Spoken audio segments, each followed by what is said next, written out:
40% of your team is unhappy at work.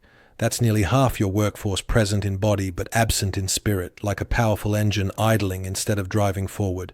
Imagine the possibilities if you could harness that untapped energy. In the next few minutes, I'll reveal 3 critical elements missing from most corporate cultures and show you how to transform disengagement into drive. This framework isn't just for massive organizations, it's designed to work for teams of any size. If you're ready to unlock your team's full potential, this cultural roadmap is exactly what you've been waiting for. If you're new here, please subscribe and like because I share tips to help you improve your career. When your top performer walks out despite a competitive salary, it's often about more than money. Research from Gallup shows companies with disengaged employees experience 3 times slower revenue growth. That 30% pay raise you offered might not matter if office politics make daily work unbearable. Presenteeism, when employees are physically present but mentally checked out, represents a silent drain on productivity. According to Harvard Business Review, these employees operate at just 40% capacity.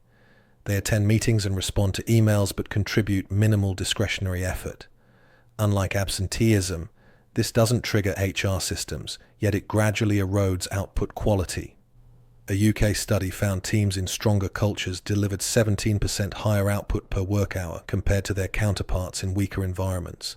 The cost of cultural neglect breaks down into visible and invisible categories. Visible costs include severance packages and job board listings. Invisible costs, however, are more damaging: the loss of institutional knowledge, declining team morale, and the recruitment burden placed on remaining staff. For example, one financial services company calculated that replacing a mid-level analyst required 237 hours from 7 employees across interviewing, training, and handoff processes. Consider the case of a mid-sized tech firm in Austin. Leadership ignored toxic internal competition, leading to the loss of 30% of their engineering team in a year. Each departure cost between 1.5 to 2 times the employee's annual salary, factoring in recruitment and lost productivity. The real damage became clear in Q3 when project delays began affecting client contracts. Exit interviews revealed 73% of employees cited team dynamics over compensation as their reason for leaving. Within 2 years, the average tenure dropped from 3.2 years to just 11 months. Toxic cultures create self-reinforcing cycles. High performers leave first, increasing workloads for those who remain, which accelerates further resignations. Meeting analytics show teams in low-trust environments spend 37% more time discussing process than solutions. Email chains grow 2.4 times longer in departments under cultural strain, predicting turnover spikes months before they're obvious to leadership. Cultural neglect creates a hidden tax on every business process. Underperforming meetings and excessive email approvals waste time and slow decision-making. Over time, these inefficiencies compound, turning cultural issues into financial ones. Employees spot the gap between what leaders say and what they do. When a manager claims to empower teams but requires 6 approvals for a $1,500 laptop purchase, the message contradicts itself. This discrepancy creates subtle but damaging fractures in workplace trust. The Four Seasons hotel chain demonstrates how authentic empowerment builds trust. Employees are instructed to do whatever you think is right when servicing the customer. This philosophy includes policies like a $500 discretionary spending limit per guest issue, no approvals needed. Customer satisfaction scores rose significantly within a year, as staff resolved problems immediately instead of waiting for managerial sign-offs. In contrast, micromanagement erodes trust. A financial services firm found that routine client entertainment requests, averaging $300, required 4 separate authorizations and took 72 hours. Frustrated employees began avoiding client meetings altogether to sidestep the hassle. This led to a noticeable drop in client satisfaction as customers felt their account teams had become less responsive. Excessive controls often backfire. In one manufacturing case, doubling quality assurance steps from 3 to 6 worsened error rates by 11%. Workers assumed others would catch mistakes, disengaging from their own responsibilities. When systems treat employees as untrustworthy, they behave accordingly. Leadership inconsistency amplifies these issues. For example, A technology CEO who emphasized work-life balance but sent midnight emails with urgent requests caused after-hours logins to triple within 3 months. Employees weren't working more. They were trying to avoid appearing unresponsive. Trust erosion follows a predictable pattern. Employees start bypassing minor rules, then shift to doing only what's explicitly required. Eventually, top performers leave. At one engineering firm, 60% of departing staff cited decision paralysis as their primary reason. Too much oversight stifled their ability to act. Low-trust environments also slow onboarding. A logistics company found that training new staff took over twice as long in a micromanaged facility compared to their high-trust location, costing $180,000 in lost productivity. Visible indicators can diagnose trust issues. Teams in low-trust environments spend more time discussing process constraints than solutions. Email chains grow unnecessarily long as employees hesitate to act without explicit permission. Trust acts as an organizational multiplier. When present, it fosters collaboration and innovation. When absent, it drains energy and compounds inefficiencies over time. What seems like casual water cooler talk often carries real business consequences. That harmless lunchroom gossip can drain 15% of team productivity, according to behavioral studies. Negative conversations spread faster than any official policy. One toxic comment can ripple through an entire department, dragging down morale within days. Imagine a marketing team where most one-on-one conversations included negative remarks about absent colleagues. Meeting analytics revealed these teams took 22% longer to reach decisions, while email reviews grew tense as participants assumed hidden criticisms behind every suggestion. Campaign output dropped from 12 to 8 projects per quarter, despite no changes in staffing. Gossip doesn't just waste time, it erodes trust and collaboration.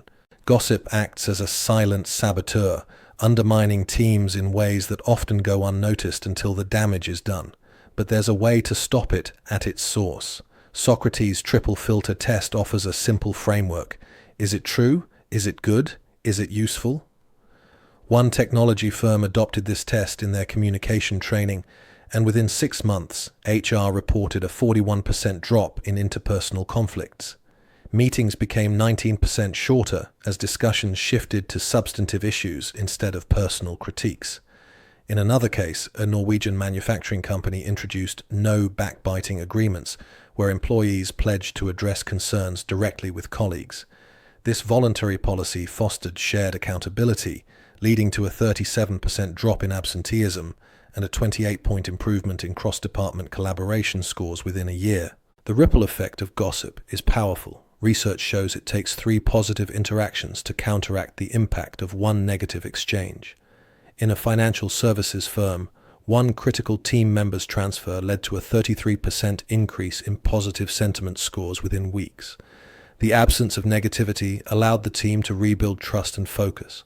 Gossip persists because it serves psychological functions, like elevating one's status by putting others down. During promotion periods, gossip in law firms spiked by 62%, creating cycles of anxiety. Over time, this behavior stifles innovation. Workers hesitate to share ideas, fearing judgment. One healthcare provider saw a 73% drop in patient safety concerns, not because issues disappeared, but because staff felt safer speaking up. Shifting from negative talk to productive dialogue requires structural changes. Face-to-face retrospectives with clear facilitation rules, like monthly clean slate sessions, help reset relationships.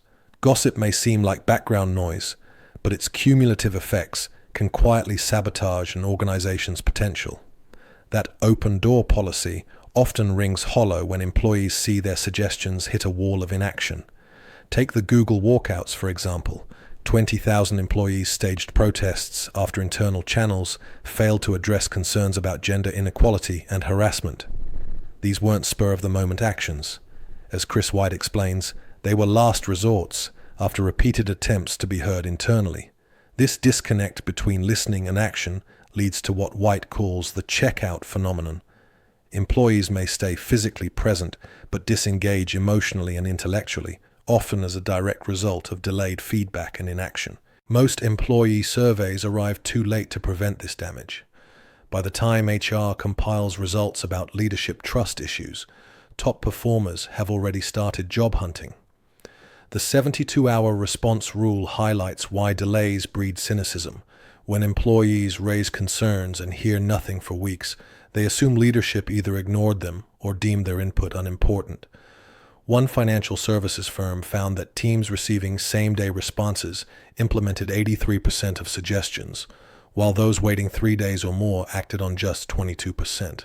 This is where transformative listening practices come in. Disney Europe offers a compelling example. When an employee with dyslexia proposed alternative documentation formats, leadership not only approved the idea, but implemented it across European operations. The result? A 17% reduction in park operation errors, as other team members with undisclosed learning differences finally understood procedures clearly. Research supports this. Teams with responsive leaders experience 41% lower turnover because employees feel safe contributing fully. Effective leaders also normalize mental health discussions. Tom Oxley notes that a third to half of the workforce will experience stress, anxiety, or depression during their working lives. Yet presenteeism costs organizations 1.8 times more than absenteeism. One tech company trained managers to spot subtle cues like changes in meeting participation, enabling early intervention. Their voluntary attrition dropped 28% in a year as employees felt supported, not just evaluated. Active listening requires structure. A manufacturing plant introduced weekly 15-minute skip-level chats where frontline workers spoke directly to executives. Within 6 months, safety incident reports rose by 33%, not due to worsening conditions, but because employees trusted the process enough to surface hidden risks. If you're finding this helpful, please subscribe and like, because it helps us create content that matters to you. Also, if you want to take your skills further, check out our executive education and executive coaching programs at execbeat.com. Most culture initiatives fail because companies treat them like marketing campaigns, launch with fanfare, expect instant adoption. Research shows 83% of these efforts collapse within a year because change spreads through human networks, not memos.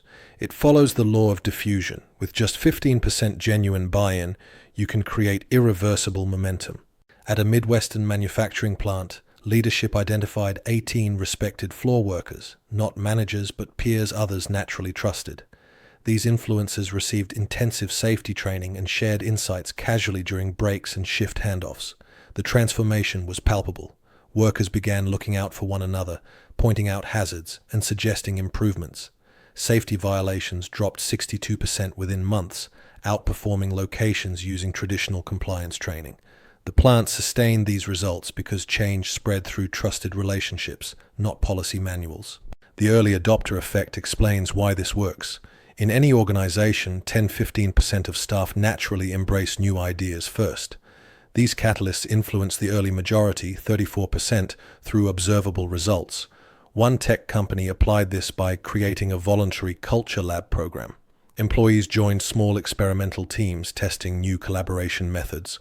Within 6 months, 71% of non-participants had adopted at least one practice from these groups, proving concepts work better than mandates. Initiative fatigue often derails efforts.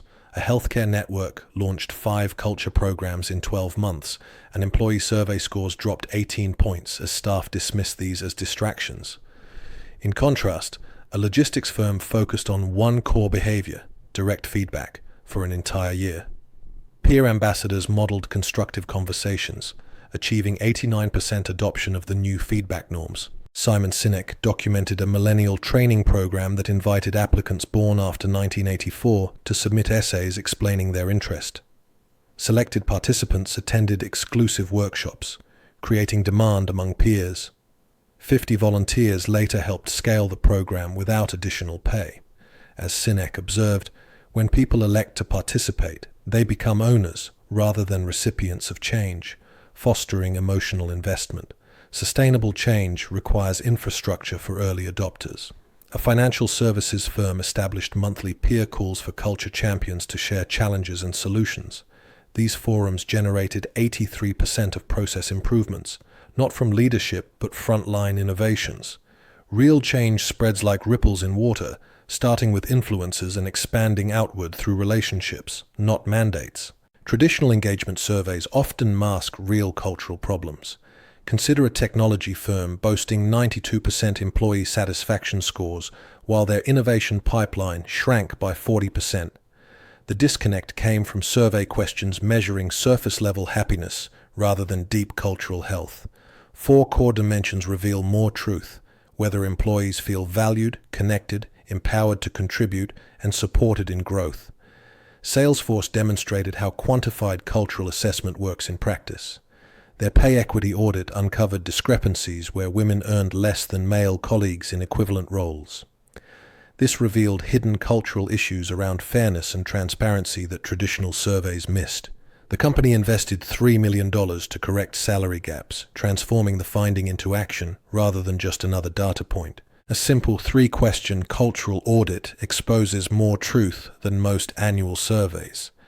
First, what don't we talk about here that we should? This surfaces taboo topics and psychological safety issues. Second, when was the last time someone improved how we work based on your suggestion? This measures real empowerment. Third, do your top 3 priorities align with your manager's view of your priorities? These questions uncovered 73% more actionable issues for one manufacturing company compared to their standard engagement survey. Recognition patterns act as an early warning system for cultural health. High-performing teams show a 5.1 positive to negative feedback ratio, according to University of Michigan research. A financial services firm mapped recognition patterns and found entire departments received 82% less positive feedback than the company average, areas that later showed higher turnover. Connection metrics go beyond employee network analyses. A consumer goods company found teams with high connection scores produced 28% more innovative product concepts. Their lunch lottery program, which randomly paired employees for meals, increased cross-functional problem-solving by 33% in 6 months. Contribution becomes measurable through idea implementation rates. A healthcare system tracked days from idea submission to trial implementation. Teams reducing this cycle time below 14 days saw 42% higher engagement scores. Similarly, tracking how many employees can articulate how their work supports organizational goals highlights alignment gaps that drain productivity. Behavioral metrics reveal cultural health more accurately than sentiment surveys. When companies measure what matters, recognition, connection, contribution, they identify leverage points for meaningful change before small cracks become cultural crises. Company culture is your business's operating system. It shapes everything that runs well or poorly. Ping-pong tables and pizza parties don't drive engagement. Trust, listening, and psychological safety do. Companies that address cultural issues unlock transformative results, faster revenue growth, and dramatically lower turnover. Here's where theory meets practice. Tomorrow, try Socrates' triple filter test in your next leadership meeting. Before giving feedback, ask, is it true? Is it good? Is it useful? This simple shift can transform communication. Better culture isn't a quick fix. It's the foundation for lasting success. Start small, measure what matters, and watch your business evolve. Thanks for watching. Please subscribe and like because it helps us bring you more free videos. And if you're ready to grow your career, visit execbeat.com to learn about our executive education and coaching.